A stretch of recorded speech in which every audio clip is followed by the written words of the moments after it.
오늘은 예배가 따로 모여서 드리는 게 없습니다. 우리 교우들이 다 온라인으로 여기 예배에 참여하실 줄로 압니다.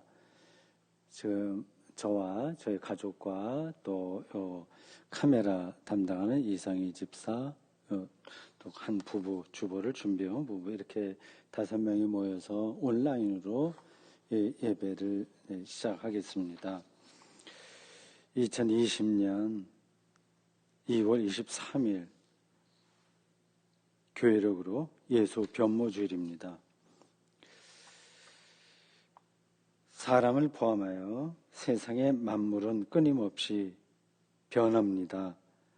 변화가 생명의 본질입니다. 우리가 세상에서 살아있는 동안에도 상당하게 변화하며 죽는 순간에 절대적인 변화를 겪게 될 것입니다.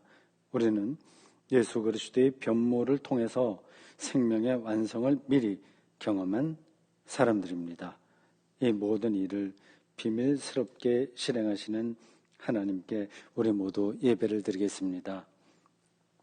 찬송가 39장 주 은혜를 받으려 다 함께 일어나서 부르겠습니다.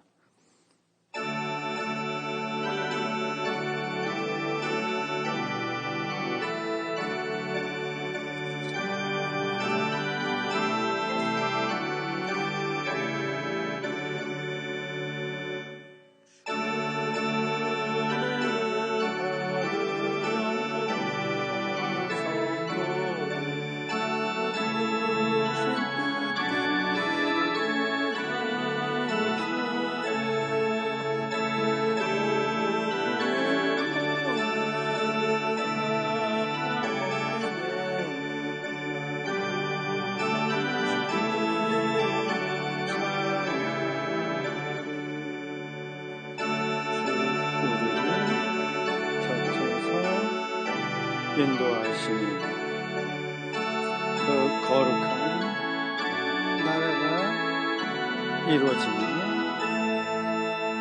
저 마귀와 싸워서 늘 승리하니 큰 영광 주께 돌려 찬양하니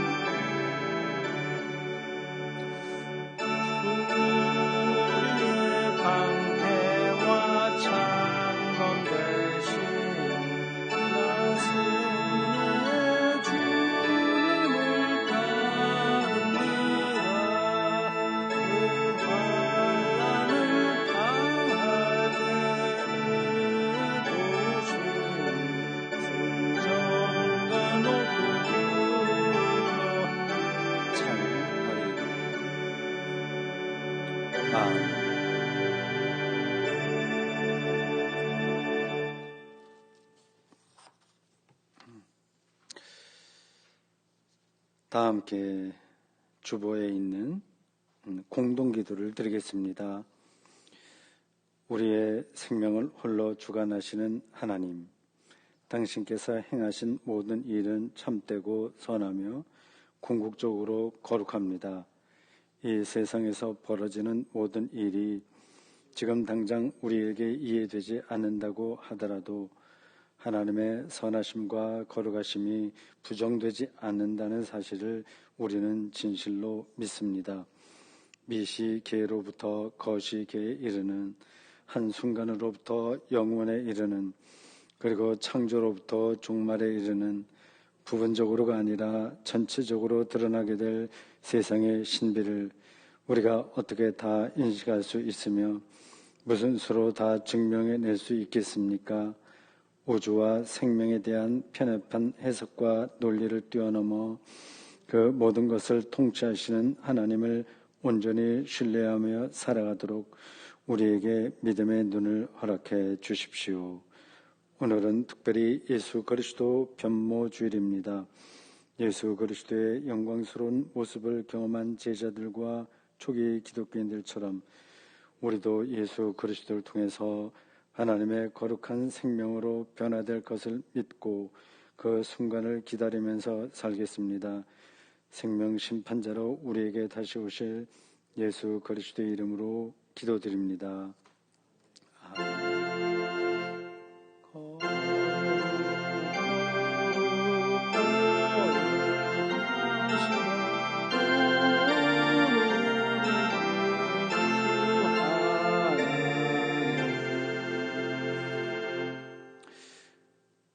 긍휼과 자비가 한량없으신 하나님, 우리를 불쌍히 여겨 주십시오. 우리가 이웃과 하나님 앞에서 얼마나 이기적이고 위선적인지, 그리고 똑같은 잘못을 반복하는 어리석은 사람들인지 모릅니다. 지금 참회의 기도를 드리는 이 순간에도 부끄러움으로 머리를 들 수 없습니다. 우리를 불쌍히 여겨 주십시오. 서로 대립하고 자기의 생각을 다른 이에게 강요하며 자기를 과시하는 것으로 만족해하는 세상을 우리가 살고 있습니다. 평화와 사랑을 하나님의 존재 능력이라고 믿는 우리도 그런 세상의 일방적인 흐름에 파묻혀 살아갈 때가 많았습니다. 우리를 불쌍히 여겨 주십시오.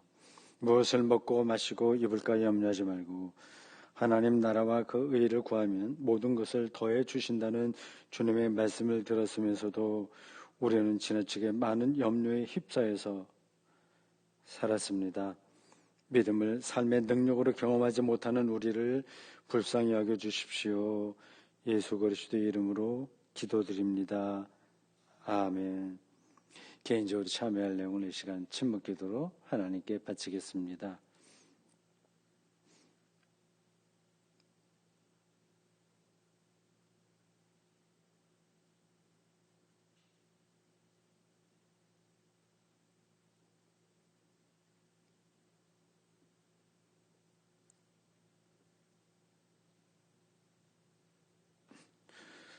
우리 주님의 자비는 영원토록 변함이 없으십니다. 이제 저는 예배를 인도하는 목사로서 교회의 2000년 예배 전통에 따라서 그리고 예수 그리스도의 이름으로 여러분에게 선포합니다.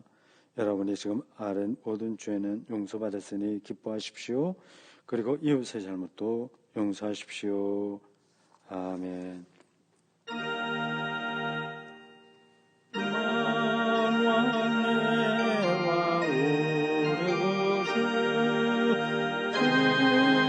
처음부터 영원까지 영광 누리소서. 아멘.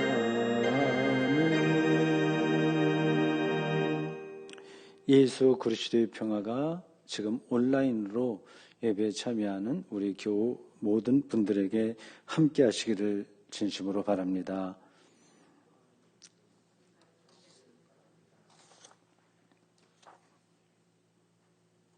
네, 국악찬송 39장 앉아서 다 함께 부르겠습니다.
다 함께 설교 전 기도를 드리겠습니다.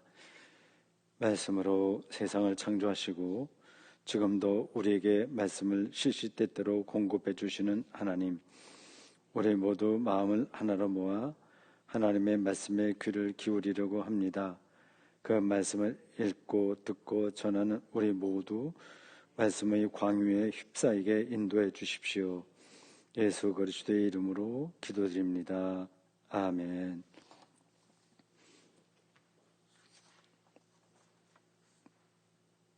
오늘의 첫째 말씀은 출애굽기 24장 12절부터 18절까지입니다.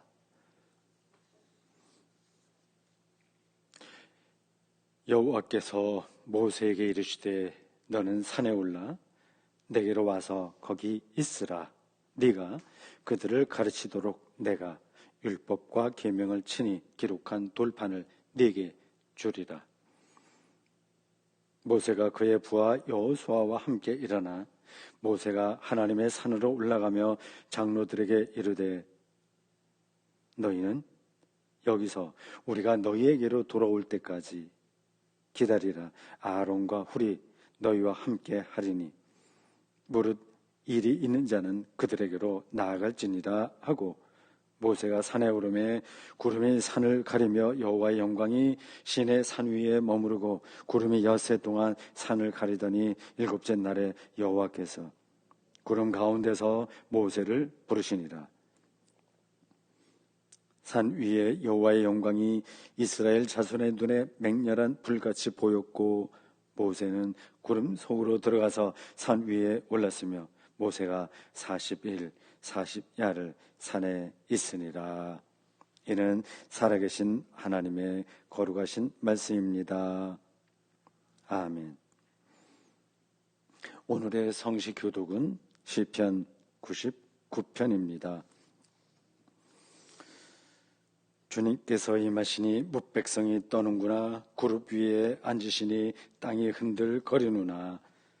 위대하신 우리 주님, 시온성에 계신 주님, 만백성들 머리 위에 우뚝 솟은 분이시라.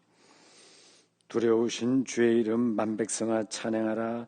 거룩하신 주의 이름 만백성아 찬양하라. 능력 많은 주님께서 정의로움 사랑하사 자비하심 공의로움 그 기초를 놓으시고 공의로운 주님 능력 야곱에게 베푸셨네. 거룩하신 주님 능력 그 발 아래 엎드려라. 구름 기둥 가운데서 주님께서 명하신 일러주신 경고율례 그들 모두 지키셨다. 우리 주님 그들에게 응답하여 주셨도다. 그들 잘못 행한 대로 비록 벌은 주셨지만 또한 그들 용서하신 하나님이 아니신가. 우리 주님 하나님을 높이 찬양 올려하라. 성스러운 산 위에서 그분만을 경배하라. 우리 주님 하나님은 거룩거룩 하시도다. 오늘의 둘째 말씀은 베드로 후서 1장 16절부터 21절까지입니다.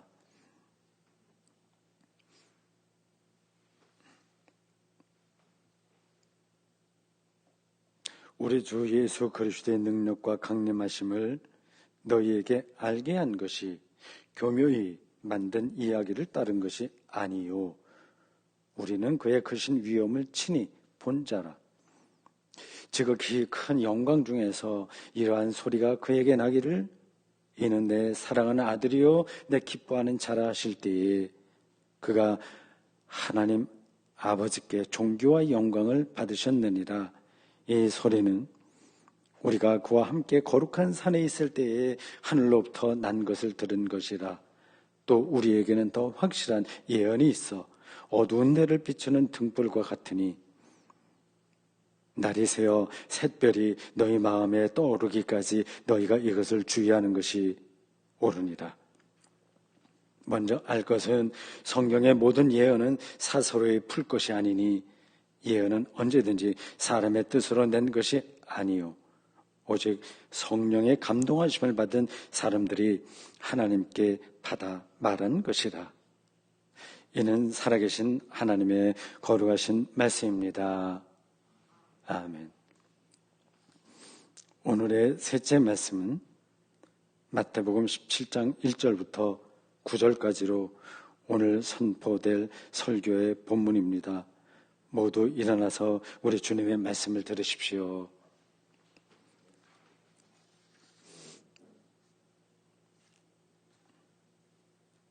엿새 후에 예수께서 베드로와 야고보와 그 형제 요한을 데리시고 따로 높은 산에 올라가셨더니 그들 앞에서 변형되사 그 얼굴이 해같이 빛나며 옷이 빛과 같이 휘어졌더라.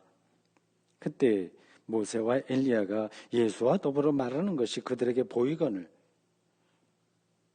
베드로가 예수께 여쭈어 이르되 주여 우리가 여기 있는 것이 좋사오니 만일 주께서 원하시면 내가 여기서 초막 셋을 짓되 하나는 주님을 위하여 하나는 모세를 위하여 하나는 엘리야를 위하여 하리이다. 말할 때에 후련히 빛난 구름이 그들을 덮으며 구름 속에서 소리가 나서 이르시되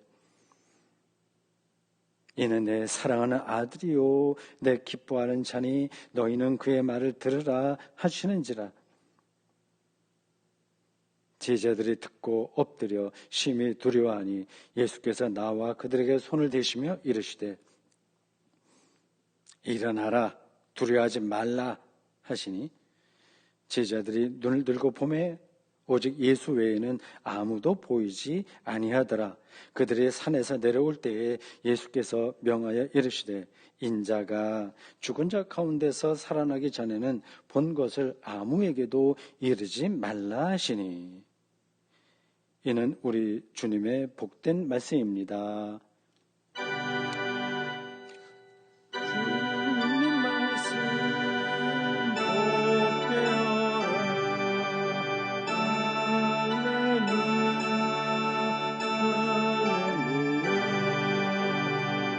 주님 말씀 사모하라. 할렐루야. 할렐루야.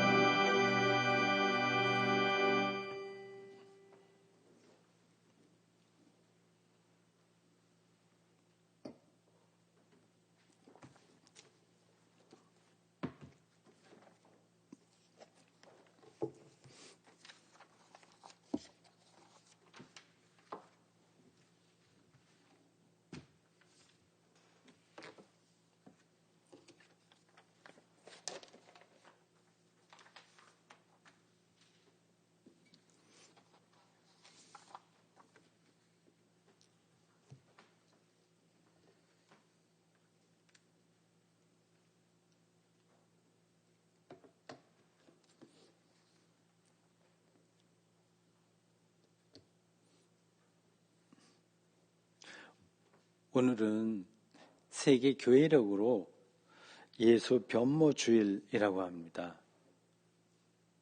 우리가 잘 알고 있는 변화산에서의 이야기를 본문으로 하는 오늘 설교입니다. 예수가 그 산에서 빛으로 휩싸여 변화된 현상을 가리킵니다. 그 내용은 공간복음에 다 나옵니다. 마태, 마가, 누가에 다 나와요. 그만큼 중요하다는 뜻이죠. 예수님은 어느 날 세 명의 제자들 베드로, 야고보, 요한을 데리고 산에 오르셨습니다. 거기서 예수의 모습이 달라졌다고 합니다. 그 특징이 두 가지입니다. 하나는 예수의 얼굴이 해같이 빛나는 현상이고 어떤 느낌인지는 우리가 와요. 다른 하나는 예수의 옷이 빛같이 휘어진 현상입니다. 비슷하죠. 여기서 핵심은 빛입니다. 그리고 그 자리에 또 구약에 나오는 가장 위대한 인물 두 사람이 등장했다고 합니다. 마치 천사가 나타나듯이 환영처럼 이렇게 나타났습니다. 모세와 엘리야입니다. 이 두 사람도 다 빛과 연관됩니다. 모세가 십계명을 비롯한 율법을 받아서 시내산에서 내려올 때 그 얼굴에 광채가 났습니다. 일종의 아우라라고 하죠. 모세를 기다리던 사람들이 눈이 너무 부시니까 모세를 바라볼 수 없었다고 합니다. 그래서 모세가 백성들 앞에서 말을 할 때는 얼굴에 수건을 가렸다고 합니다. 출애굽기 34장 29절에서 35절에 나온 이야기입니다. 또 엘리야도 그렇습니다. 초자연적 카리스마를 가장 막강하게 행사했던 이 엘리야가 마지막 죽을 때 죽지 않고 승천했다고 하는데 불수레를 탔다고 합니다. 이 불수레도 빛과 연관되는 이야기죠.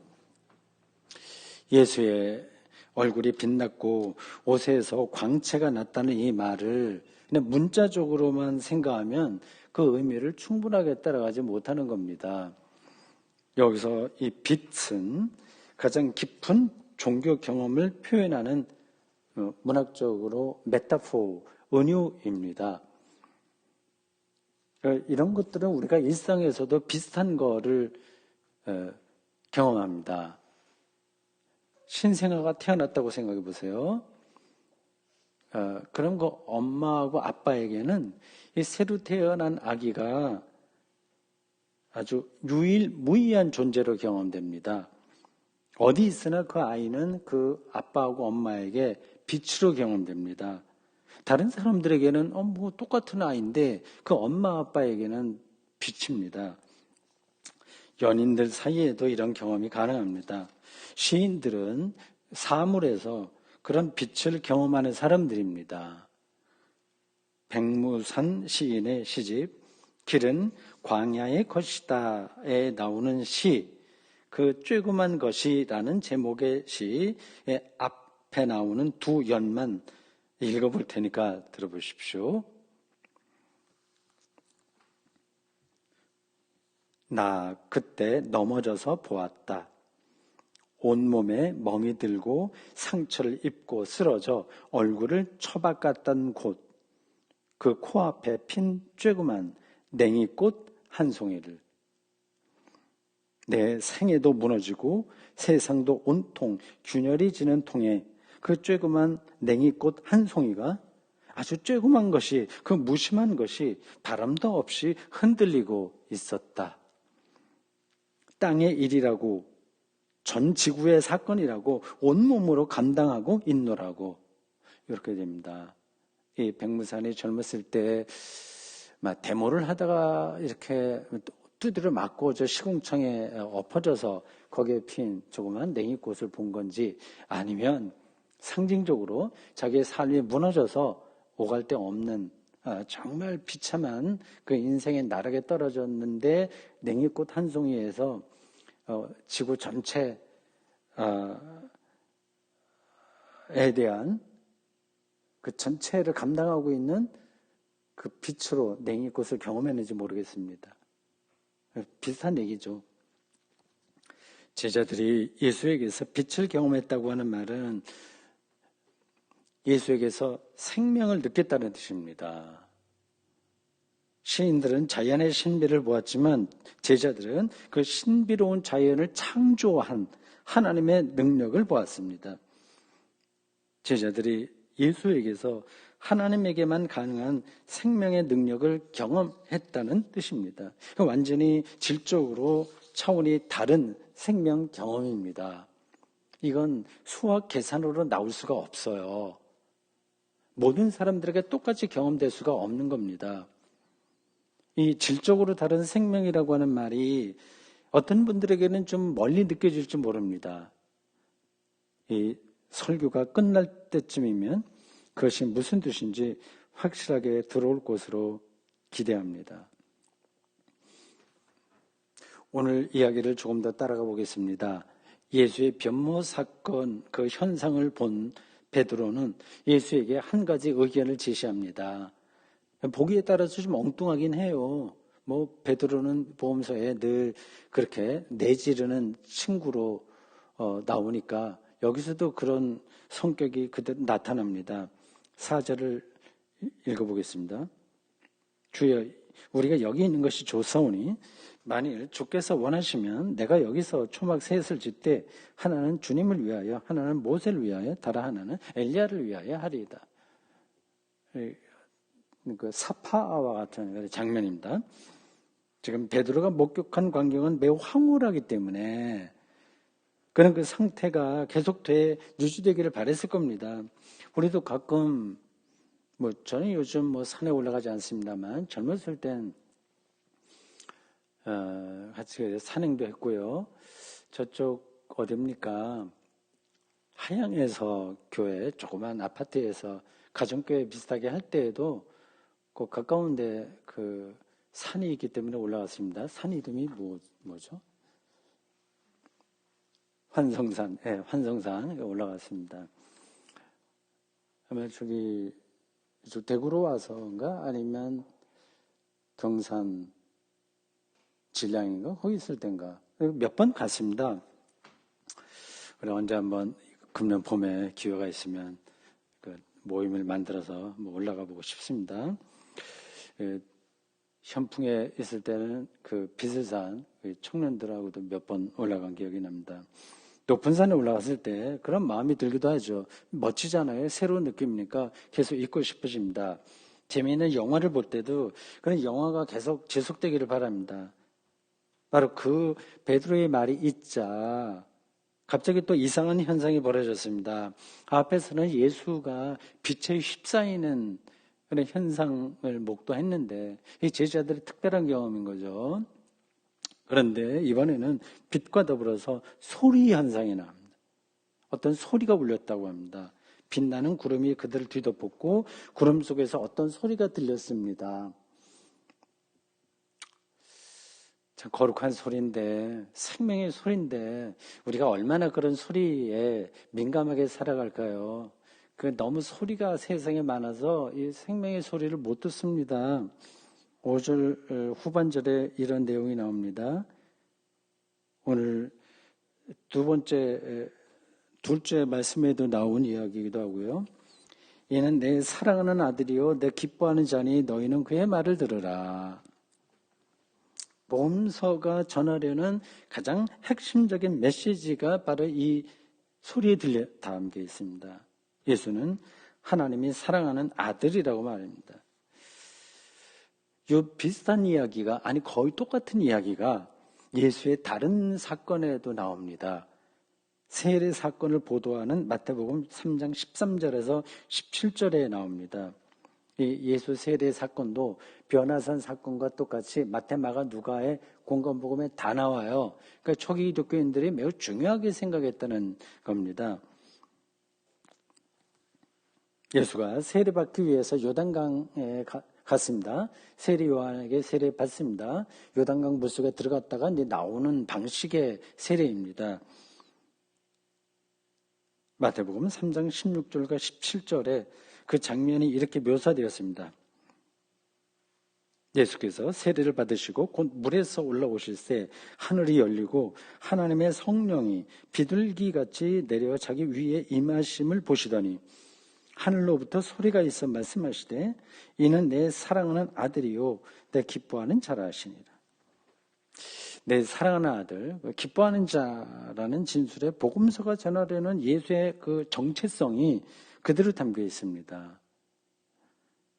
하나님의 아들이라고 하는 말은 하나님과 영적인 권위가 똑같다는 뜻입니다. 영적 권위는 구원 능력입니다. 제자들은 예수님을 통해서 하나님의 유일무이한 구원 능력을 경험했기 때문에 예수를 하나님의 아들이라고 인식했고 고백할 수 있었습니다.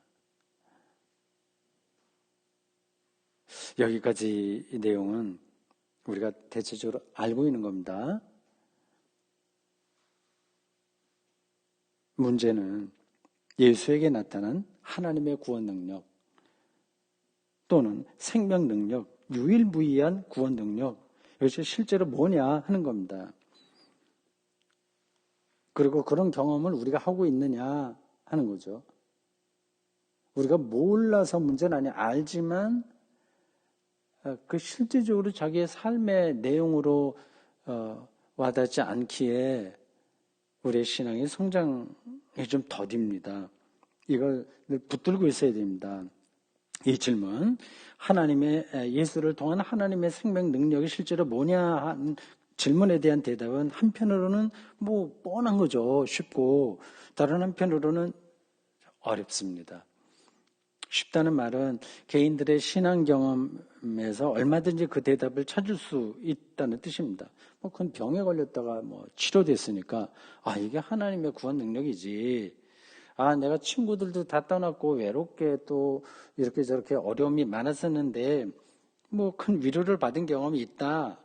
그런 걸 얘기할 수 있습니다.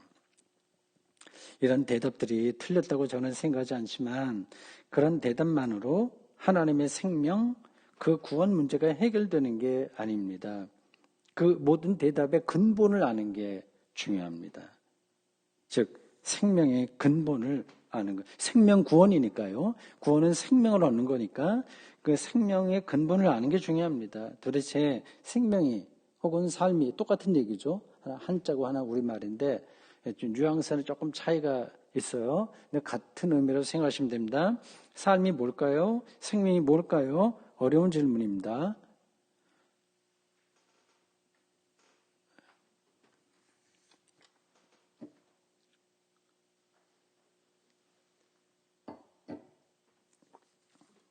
오늘 우리는 생명이 무엇인지 다 알지 못합니다.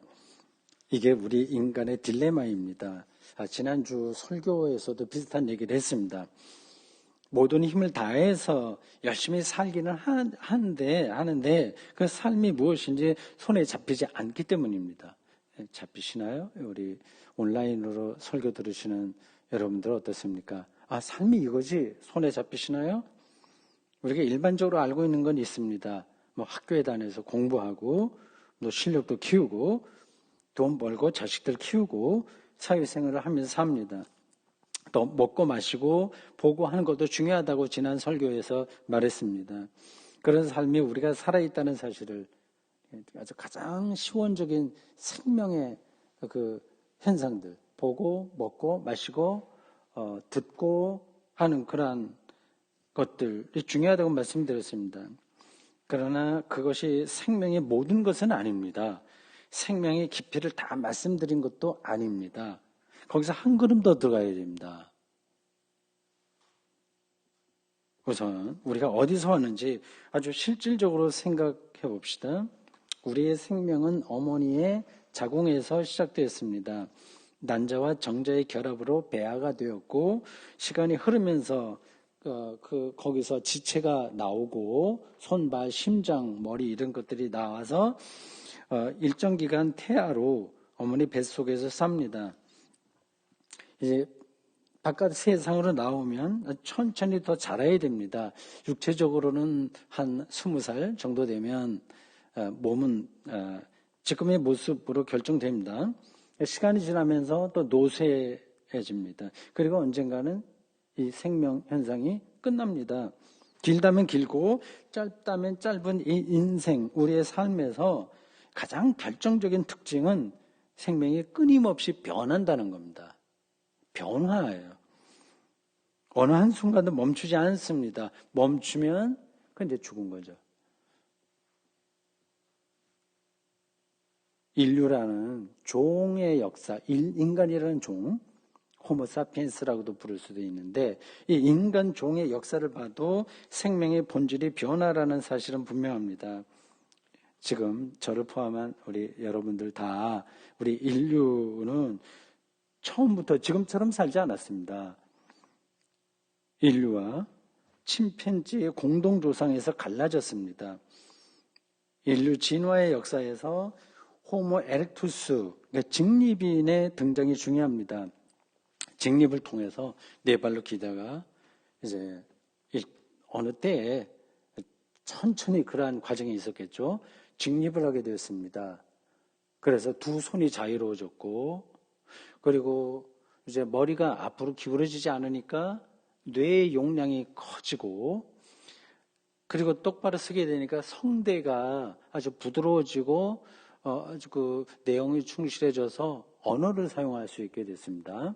그러니까 뇌가 커지니까 사유도 생각도 늘어나고 두 손이 자유로워지니까 또 도구도 사용하고 언어도 나오고 하여튼 그런 방식으로 점점 우리가 진화돼 왔습니다. 지금 현재 인간은 이런 탁월한 능력으로 문명을 발전시킴으로써 지구 전체를 지배할 수 있는 위치에 올랐습니다. 지구로 만족하지 않네요. 지금은 더 다른 별까지 가려고 애를 쓰고 있습니다. 지구를 지배하는 위치에 오른 것이 인간에게 축복인지 아닌지는 사실은 우리가 모릅니다. 요즘 중국 우한에서 시작된 코로나19로 인해서 대한민국이 매우 어려운 처지에 떨어졌습니다. 뭐 또 지나가 보면 하나의 에피소드로 끝날 수도 있는데 아직 현재까지는 그렇습니다.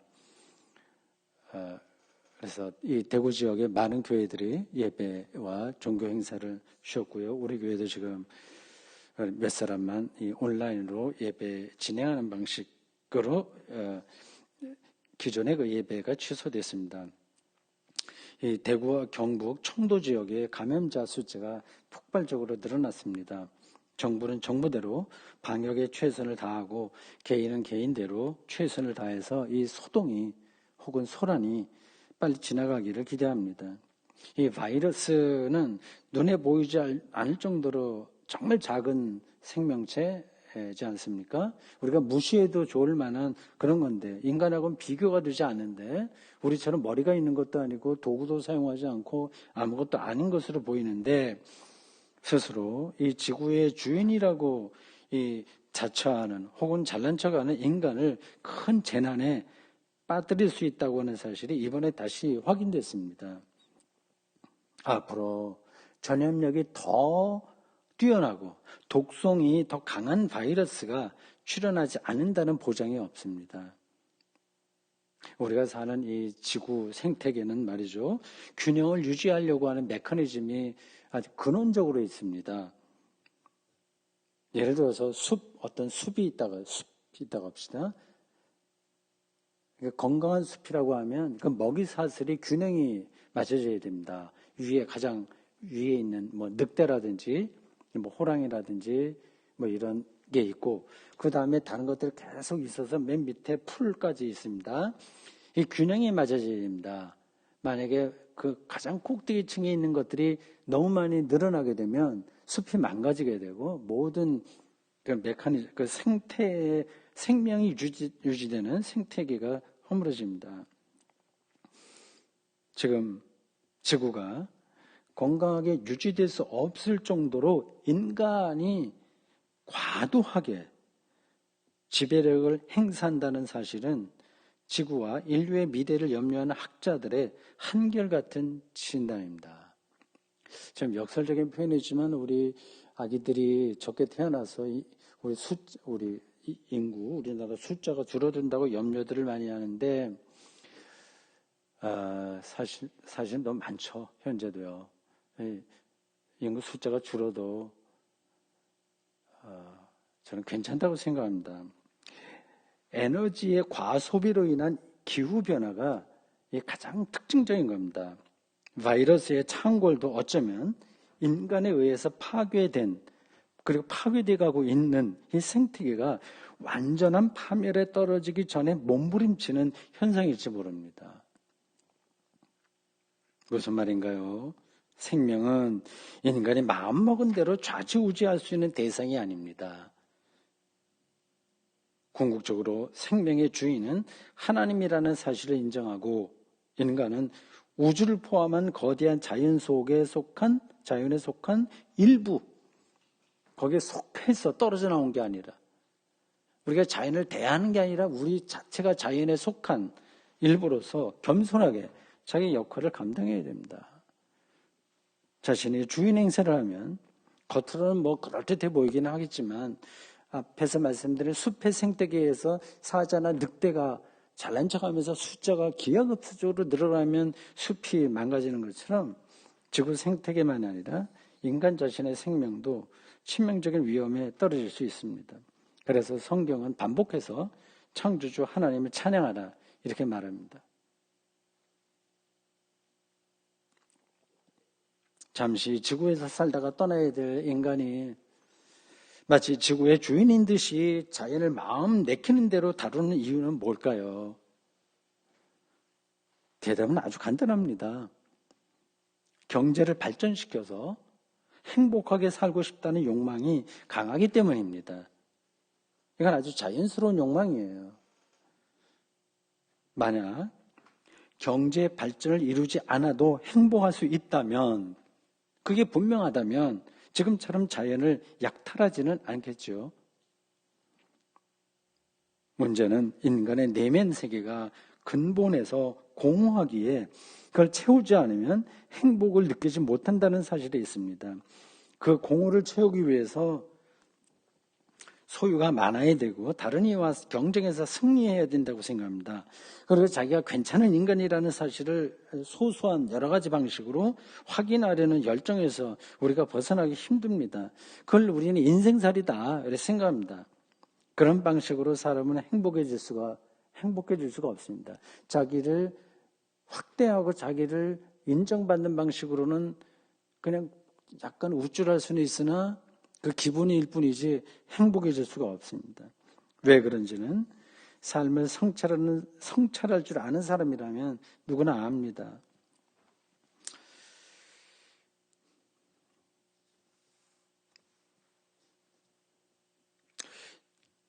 제자들과 초기 기독교인들은 예수를 통해서 바로 앞에서 말씀드린 그 문제를 성경은 죄라고 얘기하는데 생명을 파괴하기 때문입니다.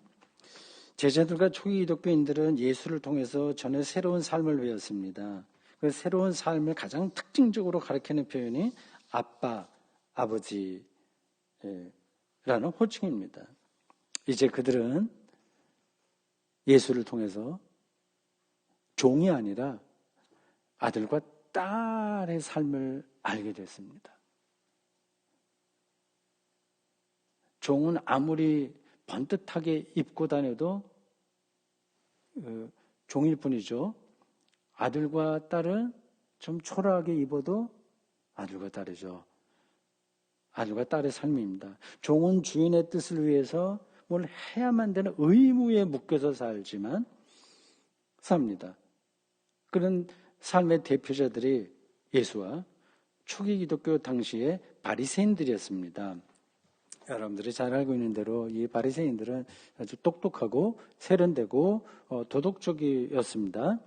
자신들의 그런 모든 그 탁월한 능력을 통해서 하나님에게 인정받으려고 부단히 노력했습니다. 아주 좋은 거예요. 그런 게 또 없으면 안 되는 거죠. 그러나 종의 삶에서는 벗어날 수 없었습니다. 이와 달리 아들과 딸이 된다는 것은 하나님의 선물인 삶을 누린다는 뜻입니다. 율법으로부터 복음으로 삶의 방향이 완전히 달라졌습니다. 뭐를 해야 된다는 방식이 아니라 뭐 할 수 있다는 방식으로 삶이 달라진 겁니다. 시각이 완전히 달라진 거예요. 좀 문학적으로 표현하면 늦겨울, 햇살 하나만으로도, 그리고 성경이 말하고 예수가 가르쳐 주신 기도에도 나와 있듯이 일용할 양식만으로도 삶의 기쁨을 충만하게 누릴 수 있게 되었습니다. 그것이 바로 삶을 빛으로 경험하는 거예요. 제자들은 예수를 통해서 삶을 빛으로 경험할 수 있었기에 예수를 하나님의 아들이라고 고백할 수 있었습니다. 그 고백이 바로 오늘 본문에 나오는 예수의 변모 현상, 빛으로 변화하는 현상으로 묘사되었습니다.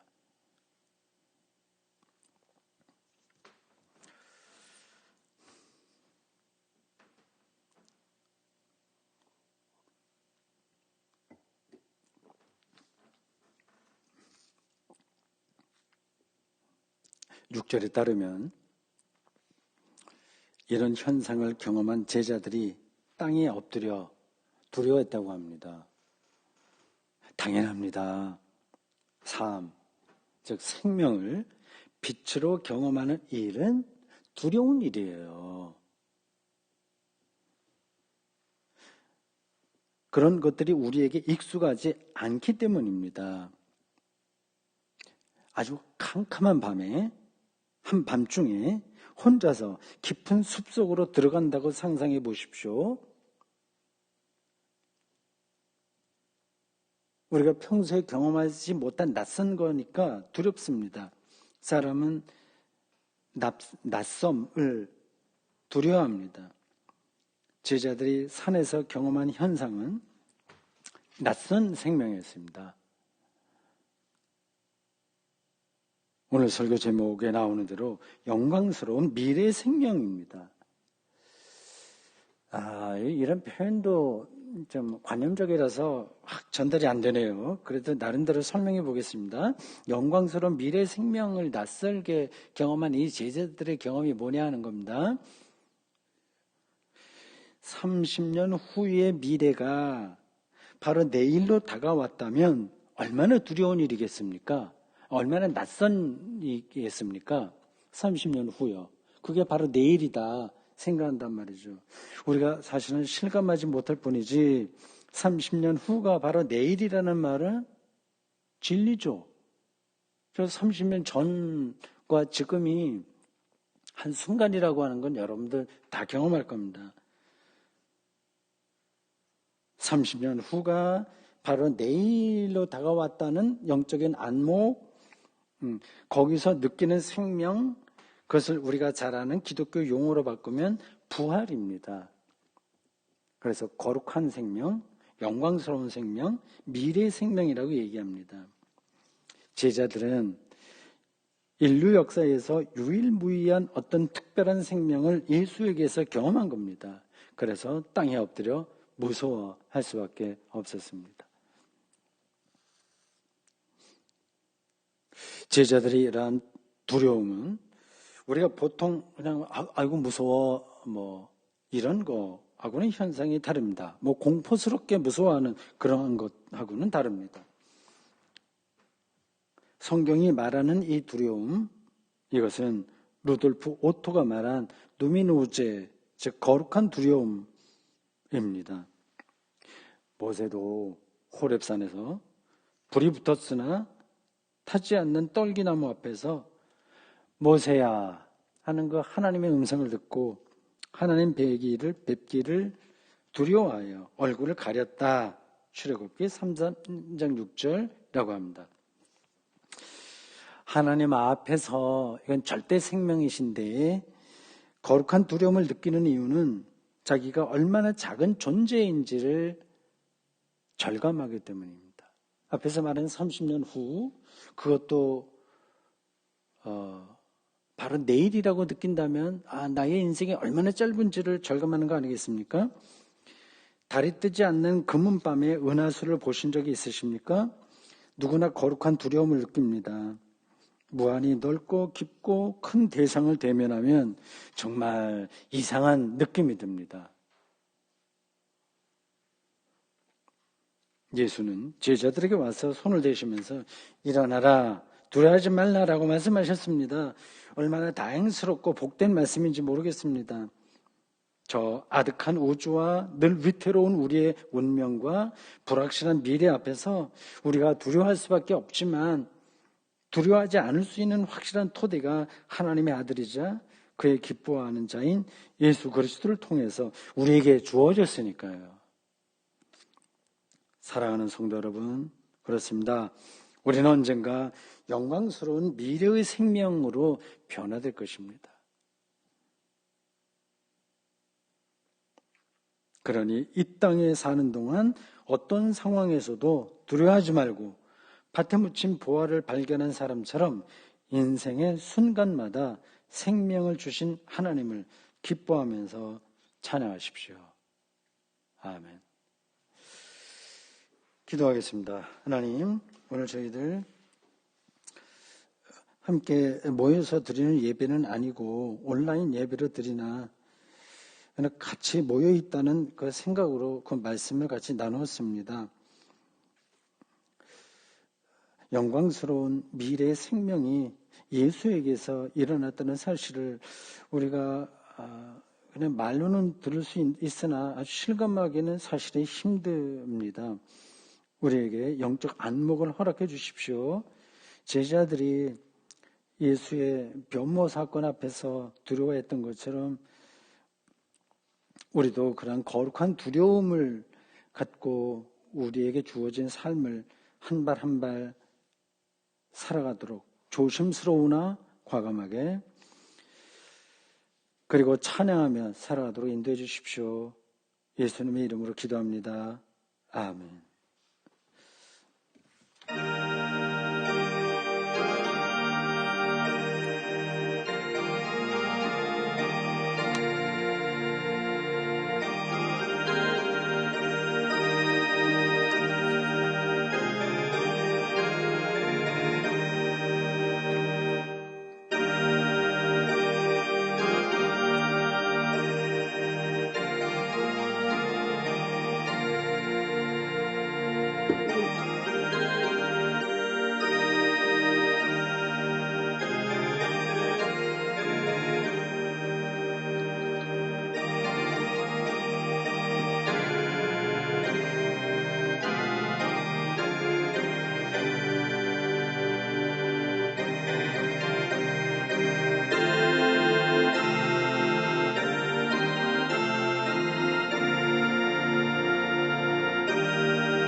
요단 건너는 우리는 발견할 수 있어요.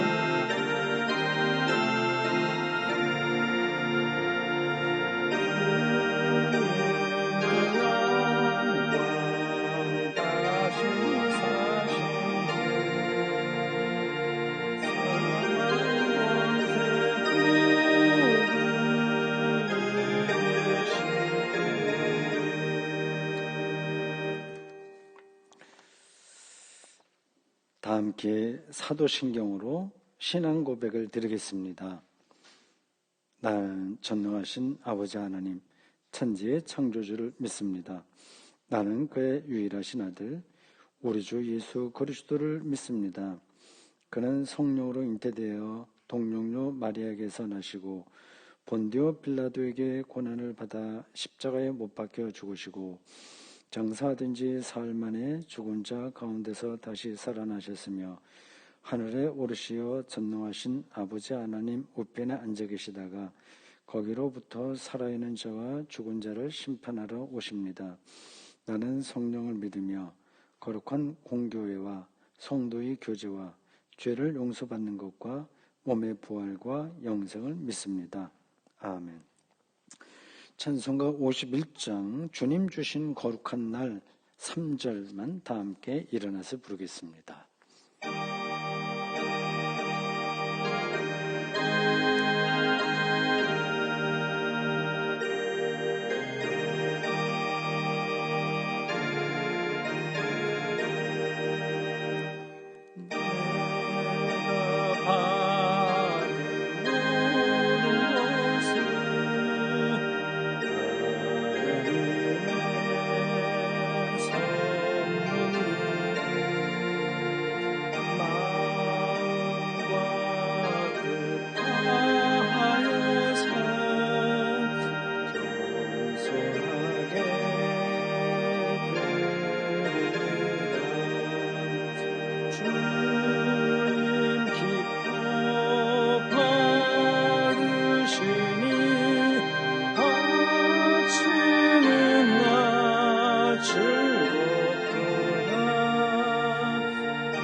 하나님,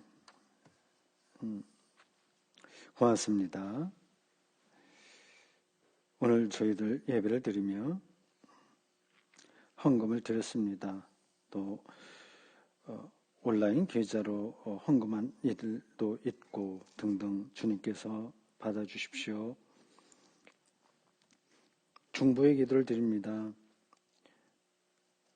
코로나19로 인해서 이 중국 그리고 동남아 또 우리 극동 쪽에 있는 여러 나라들 사람들이 힘들어하고 있습니다. 이 소동이 언젠가는 끝나겠으나 또 이로 인해서 벌어진 경제적인 어려움들은 매우 오래 지속될 텐데 지혜롭게 그 용기를 갖고 잘 처리할 것 처리하고 감당하면서 극복할 수 있도록 저희를 인도해 주십시오. 또 이러한 일에 실제 일선에서 방역으로 고생하는 의료진들 또 행정하는 사람들 모든 이들에게 힘을 주십시오.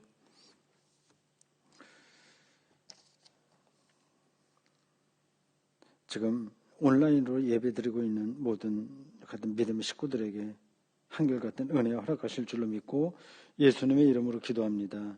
아멘. 하늘에 계신 우리 아버지, 아버지의 이름을 거룩하게 하시며 아버지의 나라가 오게 하시며 아버지의 뜻이 하늘에서와 같이 땅에서도 이루어지게 하소서. 오늘 우리에게 일용할 양식을 주시고 우리가 우리에게 잘못한 사람을 용서해 준 것 같이 우리 죄를 용서해 주시고 우리를 시험에 빠지지 않게 하시고 악에서 구하소서. 나라와 권능과 영광이 영원히 아버지의 것입니다. 아멘. 예, 몇 가지 알려드리겠습니다. 예배 시작하기 전에 말씀드렸듯이 예배를 당분간 쉽니다. 언제까지 될지는 저희들이 예상하기 어렵네요. 대구 지역에 폭발적으로 늘어나는 확진자 숫자가 아주 많이 줄어들면 더 괜찮을 텐데 추세를 더 좀 보도록 하겠습니다. 오늘 온라인으로 예배를 드리는데 어떻습니까? 여기 지금 우리 5사람이 여기 모였고요. 온라인으로는 여러분들이 계시겠죠. 이색적이긴 한데 뭐 어려운 일로 이렇게 하지 말고 뭐 좋은 일로 이렇게 예배 드리는 것도 새롭다 그런 생각이 듭니다. 좋을 것 같다 그런 생각이 드네요. 알려드리는 말씀 주보에 다 나와 있습니다. 여러분들 주보를 참조하시면 되겠습니다. 다음 주일이 3.1절 101번 101번째 기념주일이기도 하고 성찬 예식도 있는 날이기도 한데 현재와 같은 상황이라면 그때도 온라인으로 예배를 드리게 되지 않을까 싶고요. 혹시라도 갑자기 좋아져서 예배를 드린다 하더라도 성찬 예식까지는 힘들지 않을까 싶습니다. 하여튼 조금 더 상황을 보도록 하겠습니다. 수요 공부도 쉬고요. 그렇습니다. 중보기도 10가지 제목을 주보에 실었는데 여러분들이 그걸 보고 참조하시기를 바라겠습니다. 마침 찬송 55장 주 이름으로 모였던 다 함께 일어나서 부르겠습니다.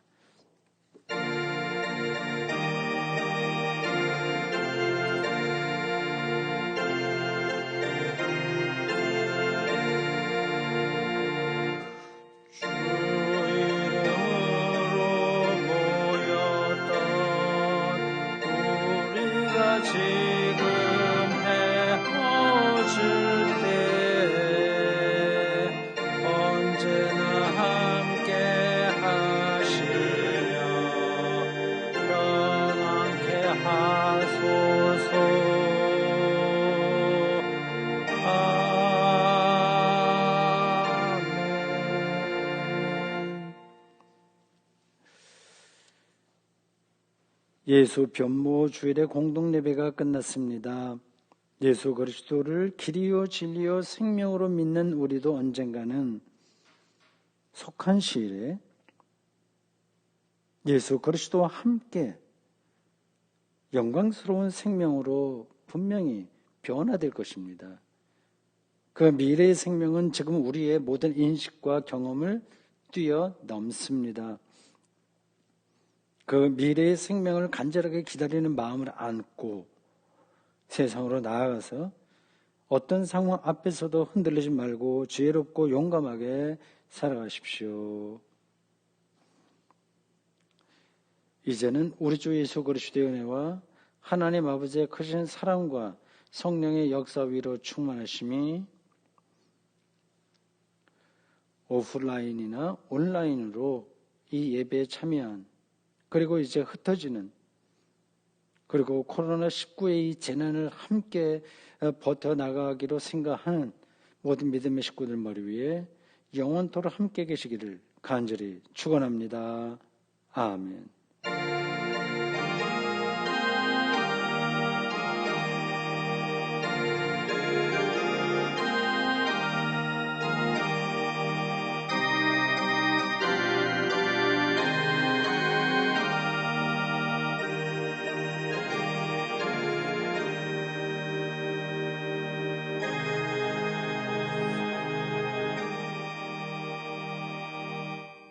이제 모든 예배가 끝났으니 안에 돌아가십시오. 온라인 우리 예배 참석자 여러분들도 이제 일상으로 돌아가십시오. 고맙습니다.